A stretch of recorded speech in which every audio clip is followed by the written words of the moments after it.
Hey there!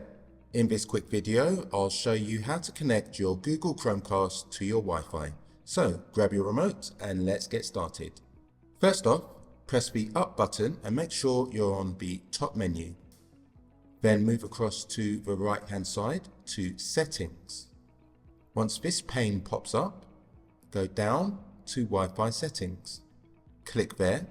Next we have Wi-Fi.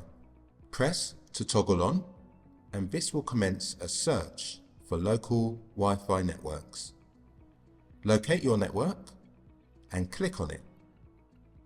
Please enter your password. Once entered, press the tick button.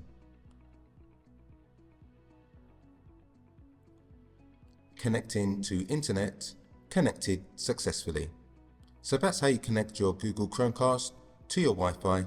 I hope you found this useful, and if you have, please give the video a thumbs up, consider subscribing, and check out my channel for more useful videos.